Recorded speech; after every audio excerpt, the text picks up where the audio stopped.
Então, pessoal, hoje nós vamos falar sobre infecções parasitárias e a transmissão dos agentes infecciosos, né? O comportamento das doenças infecciosas na comunidade, ela varia em cada ponto, né, no tempo e no espaço. Para que ocorram infecções parasitárias, é fundamental que haja alguns elementos básicos, né, expostos e adaptados às condições do meio ambiente. Para que a gente possa compreender melhor essa dinâmica, né, das doenças infecciosas, né, parasitárias, faz-se necessário, primeiramente, a gente compreender alguns conceitos básicos e importantes que são relativos, né, às doenças infecciosas e parasitárias. Então, para que ocorra na cadeia, nós temos alguns elementos básicos, né? Para que ocorram essas infecções parasitárias, é fundamental que haja esses elementos, né? Eles são os elementos básicos da cadeia de transmissão são o hospedeiro, o agente infeccioso ou agente etiológico e o meio ambiente.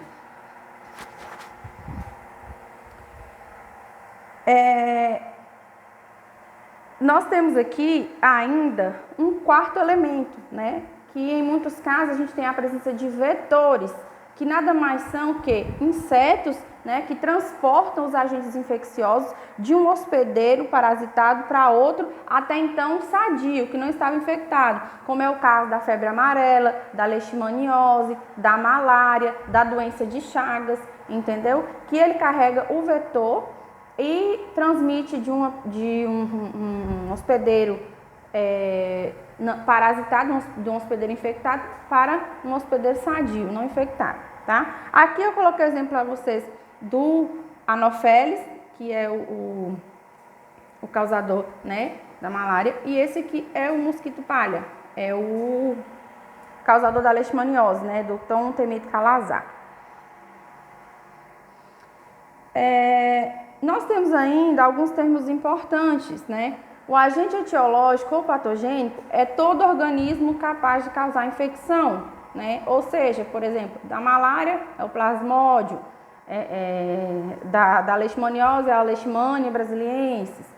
E temos ainda o termo infecção, que nada mais é que a infecção é a penetração, o desenvolvimento ou a multiplicação de um agente infeccioso ou etiológico ou patogênico no interior do corpo humano ou de outro animal.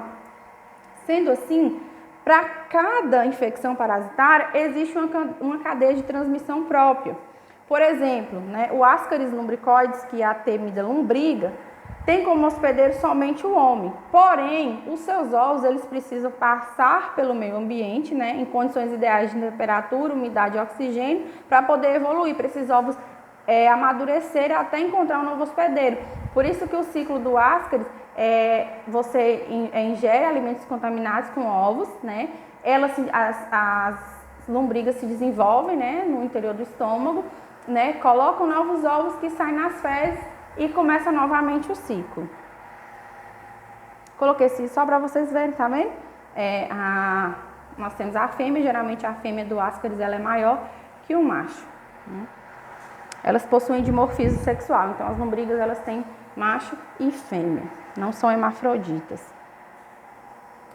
Então, qual a importância da gente conhecer essa cadeia de transmissão dessas doenças parasitárias, dessas infecções parasitárias? Qual a importância de se ter esse conhecimento, quais são as vias de entrada, quais são as vias de saída, como age no organismo? Por que é importante a gente conhecer a cadeia de transmissão das infecções parasitárias?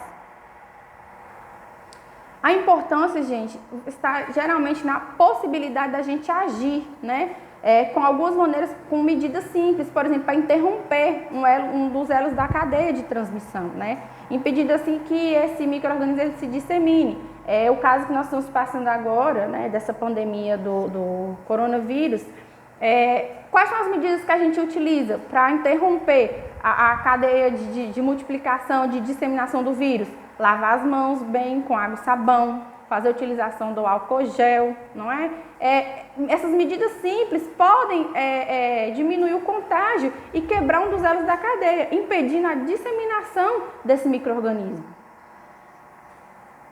Então, tá vendo? A gente tem aqui, eu coloquei uma imagem para vocês verem, a cadeia de transmissão, como que ocorre, né? Nós temos um agente infeccioso, uma fonte, né, de infecção, a porta de saída, temos a forma de transmissão, porta de entrada e hospedeiro suscetível. Então, a gente tem que saber a cadeia de transmissão para poder quebrar um dos elos dessa corrente, entendeu? Se, por exemplo, se um dos métodos é lavar as mãos, né, após ir ao banheiro, antes das refeições, após chegar da rua, após pegar em dinheiro, então assim, aí a gente já consegue quebrar um elo da corrente. Por quê? Nós temos a fonte de infecção, porém, a gente acaba com ela, com um simples, né, lavar de mãos. E então, conhecer, né, onde e como vivem, né, esses parasitas, também como sua forma de transmissão, facilita o controle dessas infecções tão indesejadas, né? O simples, como eu falei, o simples gesto de lavar bem as mãos após, né, o contato com qualquer tipo de objeto contaminado ou após usar o banheiro, né, pode representar uma grande ajuda nesse controle. Nós temos aqui o triângulo da doença, né?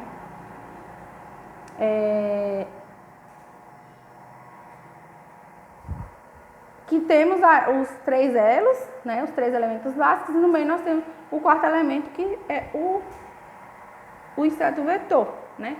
Doença vem, é de origem latina, né, em que dolentia significa dor, padecimento, ou seja, a doença, ela nada mais é que a alteração do estado de equilíbrio de um indivíduo, né, consigo mesmo ou com o meio, né? Doença é um conjunto de sinais e sintomas específicos que afetam um ser vivo, alterando o seu estado normal de saúde, né? Ou seja, dolentia, né, que vem do latim, significa dor ou padecimento.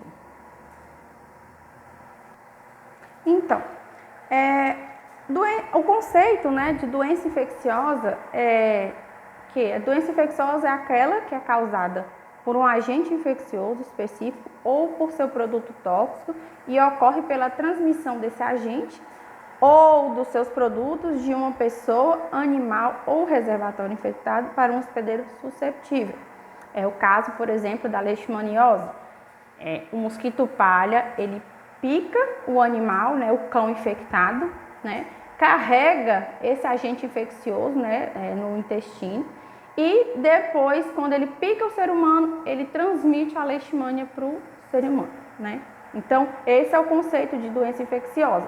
E pode ser transmitido por vários agentes, seja vírus, bactérias, protozoários, fungos, endoparasitas ou ectoparasitas. Então, para que ocorram as infecções parasitárias, é fundamental, como eu já falei, que haja os elementos básicos expostos e adaptados às condições do meio ambiente, né? Esses elementos básicos da cadeia de transmissão dessas infecções parasitárias são o hospedeiro, né, o agente infeccioso, causador ou etiológico, e o meio ambiente. No entanto, como eu já falei, né, em muitos casos a gente tem a presença dos vetores, que são os transmissores, né, insetos que transportam os agentes infecciosos de um indivíduo são, de um indivíduo infectado para um indivíduo, né, não infectado, um indivíduo sadio. Então, o agente etiológico ou agente infeccioso, ele é um ser vivo que é capaz de reconhecer seu hospedeiro, né? Penetrar nesse hospedeiro, se desenvolver, se multiplicar e mais tarde sair para alcançar novos hospedeiros, né? Os agentes infecciosos, eles também são conhecidos pela designação aí, popular de micróbios ou germes, né? Como as bactérias, os protozoários, vírus, fungos, ácaros, carrapatos, pulgas, né? Todos esses são agentes infecciosos ou vetores. Existem ainda os eumintos, né, e alguns artrópodes que também são parasitas maiores e facilmente identificados sem a ajuda de microscópios, né? Um exemplo é a Tênia sarginata, né, que parasita os bovinos e também os homens. E a Tênia, esse plateuminto, ele pode medir, né, a Tênia, a solitária, né, muitas pessoas conhecem popularmente por solitária, ela pode medir de 4 a 10 metros de comprimento, né.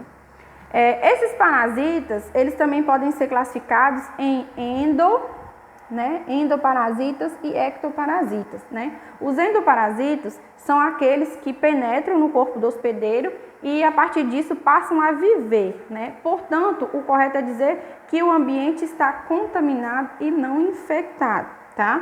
Então, os endoparasitas são aqueles que penetram no corpo e aí passam a viver, como é o caso das verminoses, né?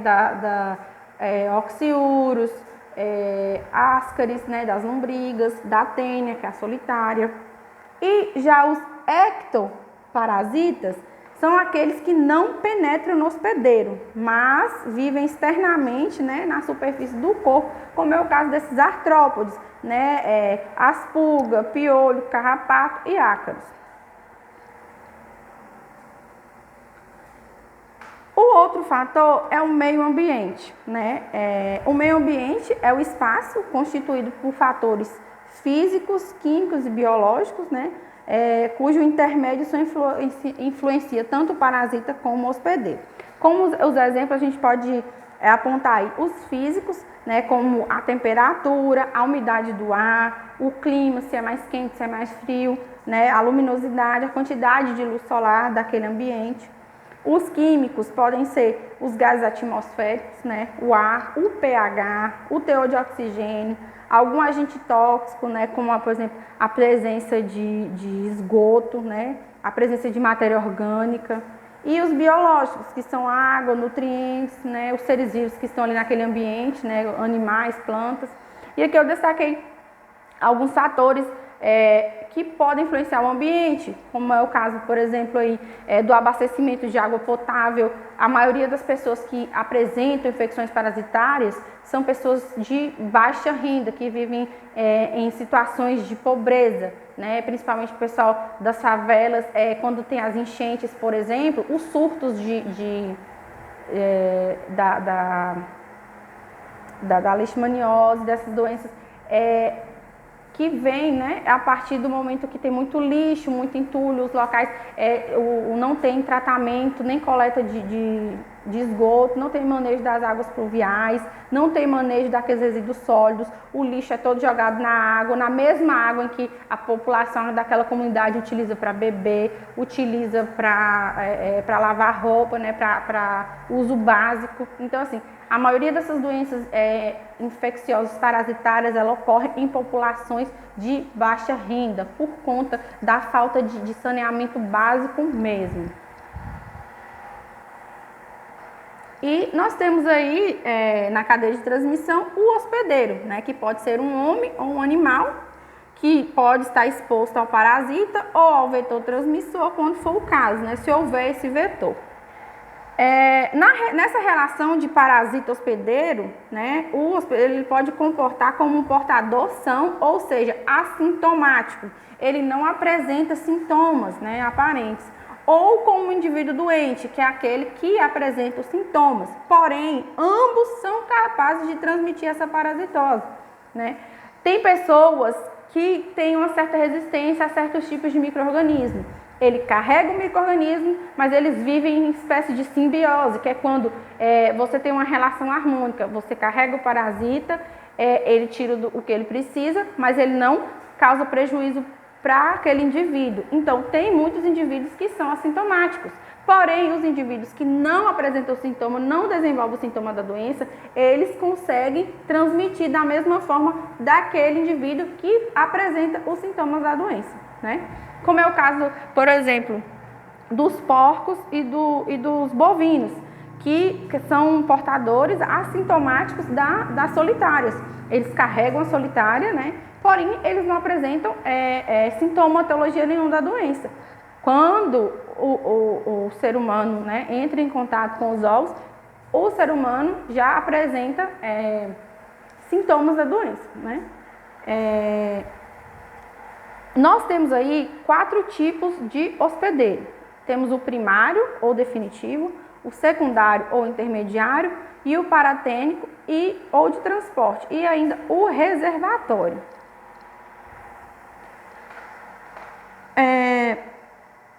O hospedeiro primário ou definitivo existe quando os parasitas nele alojados se reproduzem de modo sexuado, né? Um ser vivo que é imprescindível para o desenvolvimento do agente etiológico, já que é nele, né, que vai ser desenvolvido principalmente a fase adulta, né? Esse hospedeiro em que o parasita atinge a maturidade ou passa a sua fase, né, sexuada. Esse exemplo aí eu coloquei o plasmódio, né, número 1. O hospedeiro definitivo do plasmódio é o mosquito Anopheles, né, o causador da malária. E o hospedeiro secundário seria já o homem. No número 2, eu coloquei aí o exemplo aqui da Escistossoma mansoni, né, onde o hospedeiro definitivo são os seres humanos. O hospedeiro secundário ou intermediário quando os parasitas nele existentes, né, se reproduzem de forma sexuada, ou seja, ele é imprescindível no ciclo vital do parasita, onde ele vai se desenvolver alguma ou todas as fases dele, larvais ou juvenis. É como se ele passasse uma parte, né, do seu ciclo em um hospedeiro e a outra parte finalizasse num outro hospedeiro, né? Eu coloquei aí no exemplo, né, o caramujo, ele é o hospedeiro intermediário da Escistossoma mansoni. E o hospedeiro definitivo é o ser humano.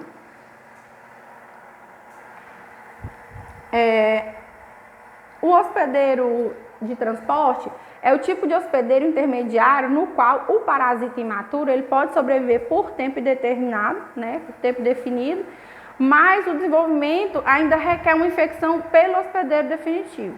Ou seja, o parasita ele não evolui nesse ciclo e, portanto, não é imprescindível para completar o ciclo vital dele próprio. Um exemplo que eu coloquei aqui são os peixes, né, de grande porte que ingerem peixes menores, né, que contêm larvas do parasita Diphlobótrio, né? Essas larvas elas são transportadas aos humanos quando os seres humanos ingerem esses peixes parasitados. E tem ainda o hospedeiro reservatório, né? Que é aquele, né? Ele abriga tanto quanto o hospedeiro primário, né? Um agente infeccioso ou etiológico, ou o parasita que pode invadir ocasionalmente também o organismo humano. Um exemplo que eu coloquei aqui, além do homem, dos mamíferos domésticos e silvestres, tem sido então, também encontrado infectados pelo Trypanosoma cruzi, que é o protozoário que causa a doença de Chagas, também em gatos, em cães, ratos, tatus e gambás. Então, vários tipos de animais servem como reservatório da doença. Ou seja, eles carregam o protozoário, o besouro, o barbeiro pica esses reservatórios e pica o ser humano e acaba transmitindo o protozoário também. Temos ainda o hospedeiro suscetível, né, que representa, mediante todos os hospedeiros, o indivíduo que pode contrair a doença. Ou seja, o hospedeiro suscetível pode ser qualquer tipo de homem ou ser humano que esteja, né, suscetível à doença. Com relação ainda aos hospedeiros, nós temos um exemplo da solitária. Ela, por exemplo, precisa na sua cadeia de transmissão de um hospedeiro definitivo, que é o homem, e de um intermediário, que é o porco. Nós temos ainda os veículos, né? Ou fômites, veículos ou fômites, que são elementos ou objetos inanimados que veiculam ou transportam agentes infecciosos, como exemplo de alimentos, né? Hortaliças, que são utilizadas águas, né, que não tem tratamento, ou hortas que são próximas a casas, residências e onde as pessoas fazem suas necessidades em banheiros que não tem fossa séptica, por exemplo, água que não tem tratamento de esgoto, agulhas, seringas, panos, copos, talheres, tudo isso são chamados de fomites, ou seja, são elementos, né, objetos que podem levar, veicular, como é o caso agora do coronavírus. A gente vê que dinheiro, né, cartão, a superfície onde você pega corrimão de escada, maçaneta de porta, chaves, celulares, tudo isso serve de veículo de transmissão, de transporte para esse micro-organismo. Mais uma vez aqui, relembrando alguns termos como infecção, né, que é a penetração, desenvolvimento ou multiplicação de um agente infeccioso no homem. É quando ele entra, né, e se desenvolve, né, naquele indivíduo, né. E temos outro termo aí, que é a infestação. A infestação é o alojamento, desenvolvimento e reprodução de artrópodes na superfície do corpo. Coloquei exemplos do pedículos humanos, que é o piolho, né? O Pityrus pubis, que é o chato, né? Que é como se fosse um piolho ou um ácaro. Ele dá na região pubiana, né? Nos pelos pubianos.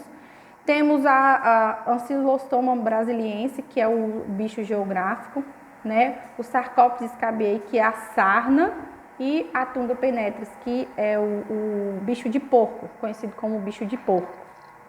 Então, a infestação é o alojamento desses artrópodes na superfície do corpo.